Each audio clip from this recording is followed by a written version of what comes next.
صحیح بخاری، ایک یہودی کا لڑکا میرے حبیب کے پاس آ کے کھڑا دعا دیکھتا ہی رہتا، کھڑا ہوتا اور حضور کا چہرہ، بولیے حضور کا چہرہ دیکھتا رہتا، کوئی اور بات نہ کرتا۔ کئی دن وہ آتا رہا، پتہ سونے کو بھی ہے پیار کرتا ہے، حضور نے کوئی بات نہ کی، کوئی کچھ نہ ارشاد فرمایا۔ ایک دن وہ نہ آیا تو حضور نے فرمایا بلال پتہ کرو ہمارا یار نہیں آیا، معلومات تو کرو کدھر ہے۔ صحابہ کرام علیہم رضوان کہتے ہیں پتہ لیا کہ سونیا کل سے بیمار ہے اور شدید بخار ہے۔ واہ میرے حبیب، تیرا عزت دینے کا طریقہ بھی انوکھا ہے، بچہ بھی یہودی کا، کلمہ بھی کوئی نہیں پڑھا اور آیا ہے، چند دن زیارت کی ہے، محبت کرتا ہے۔ ہر آدمی کا لکھنے کا اپنا انداز ہے نا، عاشقوں کا اپنا انداز ہے۔ ایک مولانا نے بڑی خوبصورت بات لکھی ہے، کہتے ہیں جب حضور نے جا کے دروازے پہ دستک دی تو بچہ اندر سے اپنے ابا جی سے کہتا ذرا جلدی جلدی دروازہ تو کھولے۔ حضور نے دستک دی، دروازہ تو کھولے، تو باپ گویا پوچھنے لگا کیا ہوا، کہنے لگا کھولو تو صحیح پتہ چل جاتا ہے۔ باپ نے دروازہ کھولا تو باپ کہتا ہے میں تھا بھی یہودی، تھا بھی غریب، میرے تو گھر کبھی کوئی یہودی امیر نہیں آیا تھا اور مدینے کا امام میرے گھر آ گیا، شہنشاہ مدینہ تشریف لائے، فرماتے حضور کو دیکھا تو حیران، حضور کیسے آئے؟ فرمایا ہمارا ایک دوست بیمار ہے، تیمارداری کرنے آئے۔ اللہ کے حبیب تشریف لائے اور حضور آج اس بچے کے سرانے بیٹھے، اور جب میرے مصطفیٰ نے اس کا سر اٹھا کے رکھا نا گود میں تو بچے کی ماں رو پڑی، باپ رو پڑا، کہنے لگا واہ اے حبیب تیرے عزت دے وہ اپنے پرائے کا غم کھانے والا، مرادیں غریبوں کی بر لانے والا، مصیبت میں غیروں کے کام آنے والا۔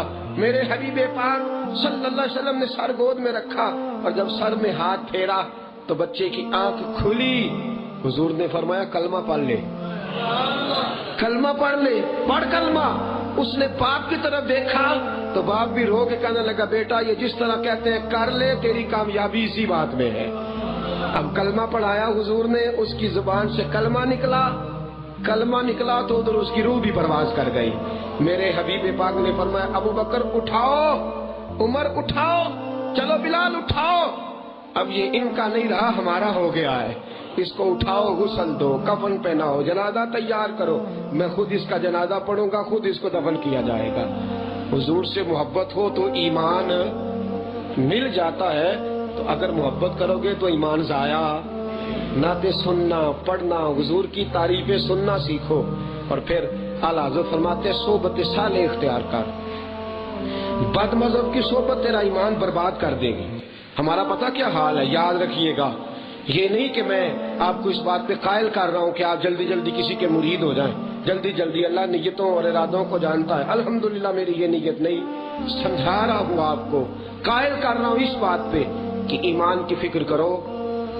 آپ کے بڑے یرانے ہوں گے، ناظم صاحب سے، ایم پی اے صاحب سے، ایم این اے صاحب سے، وہ آپ کے دنیاوی کام کریں گے لیکن آپ کے ایمان کی مضبوطی کا سبب نہیں بنیں گے۔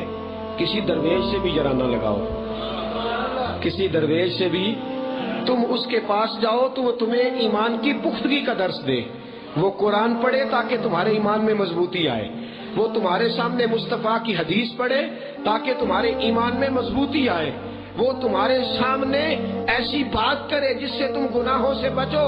حضور نے فرمایا اللہ کا ولی وہ ہے جسے دیکھو تو اللہ یاد آ جائے، اللہ اس کو دیکھو بندے کو یاد کون آئے تو وہ ایمان کی بچاؤ کا سبب بنے گا، بندہ ہوگا پر یاد کون آئے گا؟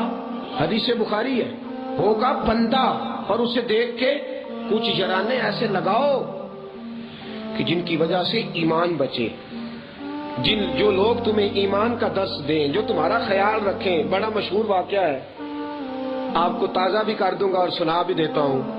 میاں شیر محمد شرط پوری رحمت اللہ تعالی علیہ، آپ کا ایک مرید تھا، ایک سکھ عورت کا وہ دیوانہ ہو گیا، پانی بھرنے آتی تھی اس کے محلے میں، وہ پانی بھر دیتی، پر بھرنے آتی تو اس کے ساتھ تعلق ہو گیا، عورت بھی فریفتہ ہو گئی، معاملات بگڑنے لگے، معاذ اللہ تعالیٰ استغفر اللہ، کہنے لگی شام کو میرا شوہر سردار جا رہا ہے تو آ جانا۔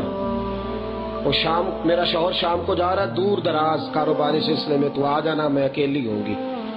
وہ شخص کہتا ہے میں جب گیا تو میں نے دیکھا اس کا شوہر خنجر لے کے ٹہل رہا ہے، خنجر پکڑا باہر ٹہل رہا جیسے میرا انتظار کر رہا ہے۔ کہتا میں نے اس کا شوہر دیکھا دوڑ آیا، سویرے پانی بھرنے آئی تو میں نے کہا تو مروانے لگی تھی مجھے، تو سردار تو خنجر لے کے ٹہل رہا تھا۔ کہنے لگی تو بیوقوف ہے، وہ تو پرسوں کا گیا ہوا ہے ہی نہیں گھر میں، تو آج آ جانا۔ وہ شام کو پھر پہنچا تو سردار جی نے پھر خنجر پکڑا ہوا ٹہل رہے۔ اگلے دن پھر اس کو کہنے لگی آج نہیں ہے، تو بیوقوف ہے، پورے محلے سے پوچھ لے، کوئی نہیں۔ اس نے تحقیقات کی، واقعی کوئی نہیں۔ شام کو پھر چلا گیا تو سردار پھر سامنے، دن تھا جمعے کا، اور حضرت میاں صاحب رحمۃ اللہ علیہ جمعے کا خطبہ دیتے تھے۔ اب وہاں سے ناکام ہو کے گیا جمعہ پڑھنے میاں صاحب کے پاس، تو میاں صاحب رحمۃ اللہ علیہ نے دور سے دیکھا تو فرمانے لگے بے لیا باز آ جا، میرے کو روز سے کھڑیوں بڑے آ جانا، تو باز آ جا، نہیں مجھ سے بنا جاتا، میں تو تیرے لیے کیا کیا روپ دھار کے میں کھڑا رہا، اور میں تیرے ایمان کو بچاتا رہا۔ یارو ان صوفیاء کی صحبت ایمان بچا دیتی ہے، ان کی صحبت ایمان بچاتی ہے، ان کی دعائیں۔ وہ کیا کہا تھا کسی شاعر نے، کوئی دور بیٹھا ہوا مجھے دور دعا دیتا ہے، کوئی بیٹھا ہوا مجھے دور دعا دیتا ہے، میں ڈوبتا ہوں پر سمندر اچھال دیتا ہے۔